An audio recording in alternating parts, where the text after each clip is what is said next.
If you've watched this show at all over the last few years, you know I've shared plenty of my own thoughts about the Catholic Church and its utter lack of transparency and action in dealing with decades of sexual abuse and cover-ups. My complaints on these issues are one thing, but when a lifelong Catholic who has worked for the Archdiocese of Boston goes public with her criticisms, I'd say it's time to listen. Earlier this month, Simmons University President Helen Drinan did just that with an opinion piece in the Boston Globe in which she wrote about her time as head of HR at Caritas Christi Hospital under Cardinal O'Malley, where the CEO was accused of sexual misconduct. Helen's piece is titled, "This Catholic Has Lost Her Patience with the Church," and I'm pretty sure she's not alone. She joins me now. We should also note we did invite a representative of the Boston Archdiocese to join us tonight.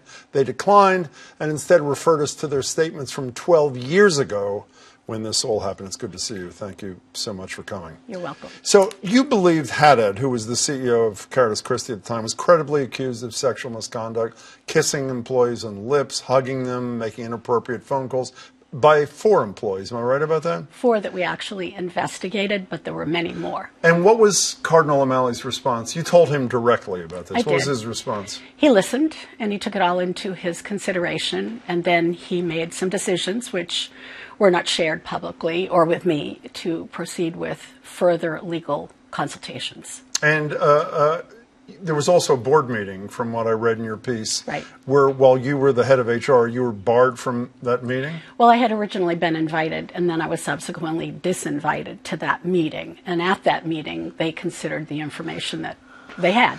I didn't realize you were invited and then you were disinvited. Yes. What do you make of that? I think that it was pretty clear that I had a point of view that wasn't consistent with what they were going to discuss that evening. And by the way, for those who forget this whole thing, the decision was ultimately to reprimand until the Globe story came out, right, where many other women came forward, at which point O'Malley said that the guy's got to go and there's a resignation. That's right. Why'd you write this piece? I wrote this piece because I have been a lifelong Catholic and because I'm watching my friends and family lose complete trust in the church, and I care a lot about that. And I felt I had standing because I knew something about how things worked before in an analogous case. What kind of reaction did you get? The reaction I've gotten completely positive, lots of sadness, but all saying, "I'm so glad you wrote, I need to hear this said." Is that the same kind of reaction you got 12 years ago when you were apparently not? What was the reaction you got then? Well, at that time, there were a lot of people who thought, let the process work, don't be so visible, and disapproved. You know, you write in your piece, and this is a quote, his willingness, meaning the Cardinal's willingness to ignore multiple accusers to protect a high-ranking official, meaning Haddad, renders his calls for transparency, accountability, and spiritual conversion tragically ironic. He, in addition, and you mentioned this, was sent a letter about Cardinal McCarrick, who has since been canned, essentially. This is in 2015. And the contention on the part of his secretary and the Cardinal himself is he never saw it. Right. Because even though he was the chair of the Commission for the Protection of Minors, they allegedly don't deal with individual cases. So he never saw that, nor another complaint about a priest from Monsignor, New Jersey, who allegedly had molested an 18-year-old.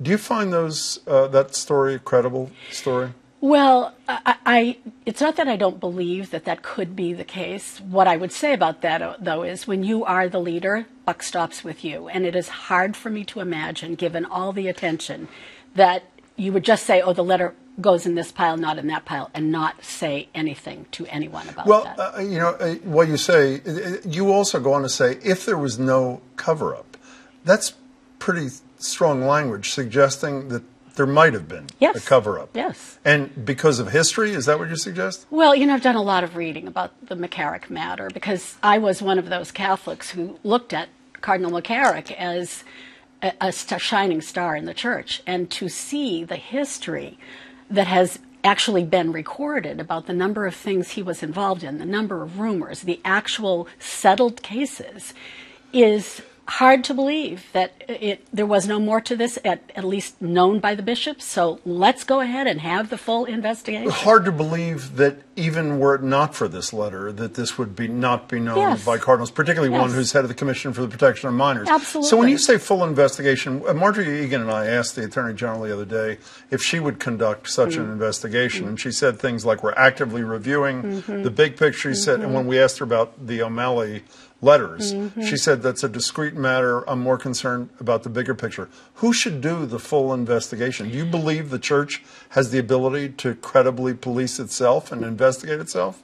I really am skeptical about So that. who should do it? Well, right now the church has committed to two things. They've committed to a canonical trial of McCarrick, and they've committed to a so-called review of the entire file. And those two things should be done, because the review of the file is to essentially say, how did he get so high in the Catholic Church without anyone knowing about it? But do you believe that if they were to conclude that Cardinal O'Malley did know about it and it didn't stop with his secretary, as the secretary asserts, do you believe we'd ever hear that? No. I think, So that's not a full investigation, is it? No, but I do think that the Pennsylvania grand jury shows us that there can be a full investigation. Would you like to see grand jury here to look at all the dioceses in Massachusetts? Oh, not gosh, that's such a huge undertaking, I know. But I honestly think it's the only way we're ever going to know the truth. Based on your experience with Cardinal O'Malley at Caritas, based on the fact that the two survivors on his commission for the protection of minors resigned, saying essentially that we're doing nothing here, based on this story about, well, listen, I never heard about it, is he the right person, even though he was not picked to be part of this organizing group for the February conference, which allegedly is going to address sexual assault, is he to be trusted to be in a position of authority as relates to sexual abuse issues? I don't think there's any religious right now that are trusted to be in that authority. He amongst them. He amongst them. But is he higher up on that untrustworthy pyramid because of your experience? I would say he, like all the bishops, has a lot to answer for. I will say, Jim, I don't believe for a minute that Cardinal O'Malley is not a very holy man. That's a wholly other situation than being able to deal with your brethren, priests, and bishops over such tough issues. Speaking of that, one of the things you propose at the end of your piece is that there be a division within the Catholic Church for it to survive. Could you describe briefly what that division would be? So I think of it as three pieces. I think of those people who are ordained religious in one category, those people who have spent their time becoming learned in the faith.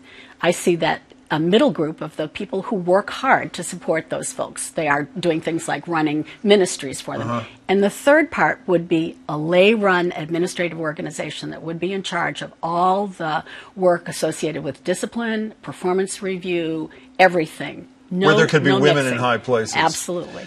Your last Could be line. women in both of the second two. Understood. Helen Drinan, your last line is Catholics old and young are wondering, will the Church continue to protect their own, or will they do as our faith demands and protect the least among us? What's the answer?